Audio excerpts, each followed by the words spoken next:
Hello friends, welcome to my channel. Let's have a look at problem 2574. Left and right sum differences. This is an easy problem, but via this easy problem we want to share a treatment based on partial sum. So this technique is actually very routine and very useful.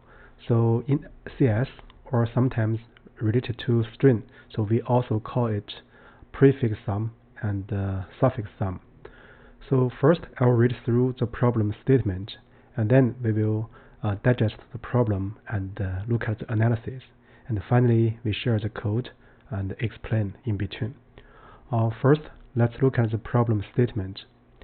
Given a zero-indexed integer array called nums, find a zero-indexed integer array answer where answer and nums have the same length, and answer I is the absolute difference of the left sum and right sum referenced by I.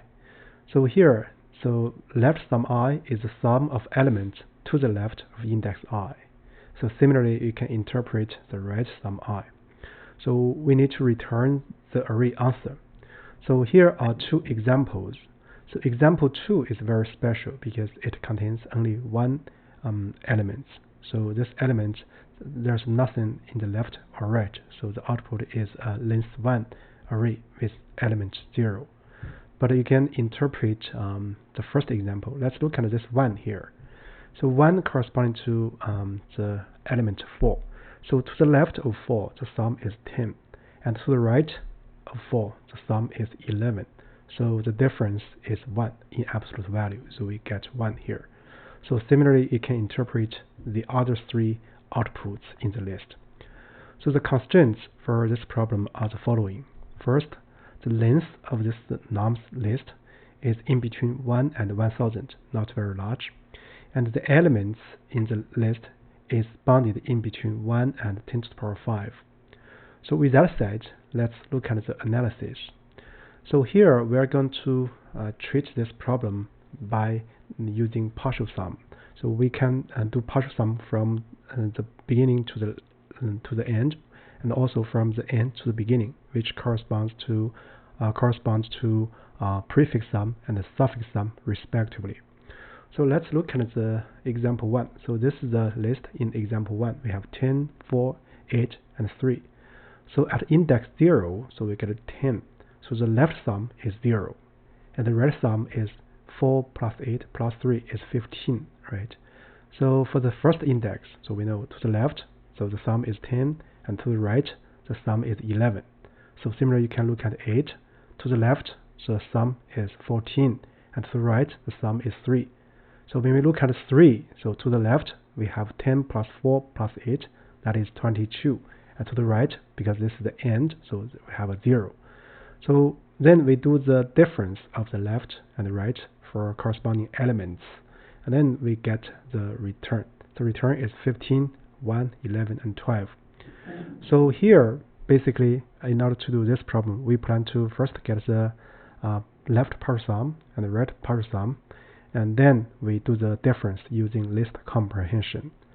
So with that said, I hope that we have got a clear idea of the plan or the overall structure we're going to implement.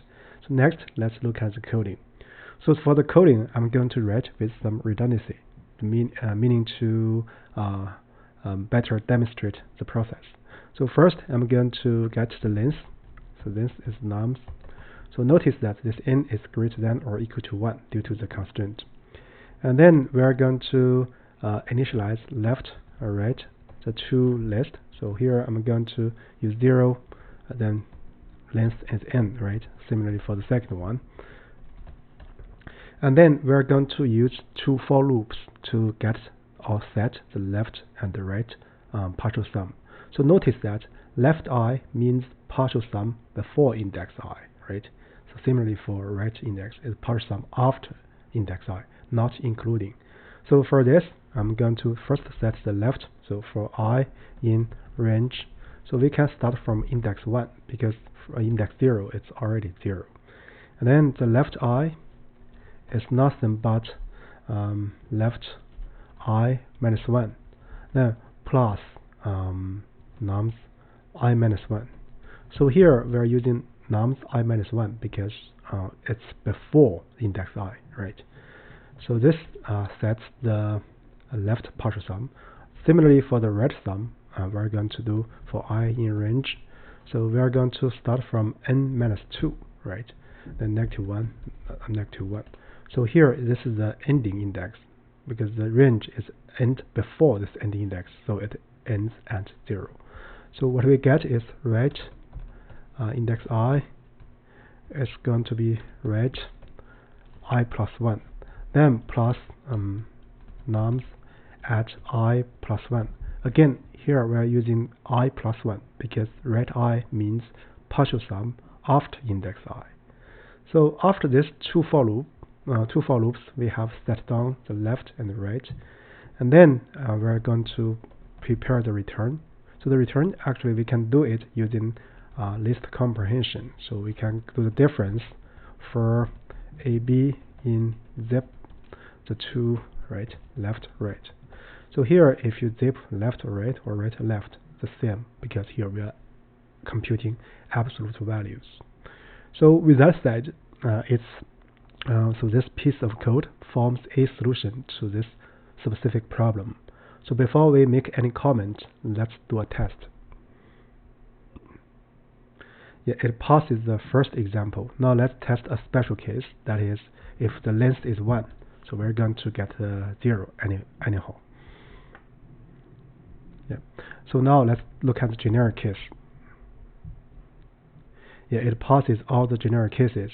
So for digest purpose, so you can print out the left and the right, just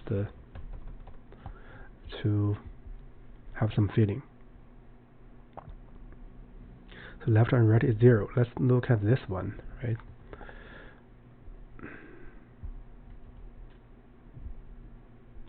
So you get 0, 10, 14, 12 as here, and you get 15, 11, 3, 0 as here.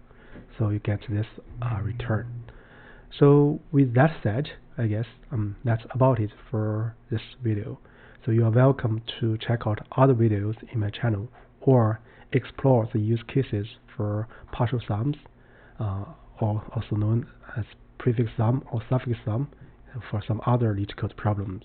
With that said, I guess that's it. Thank you.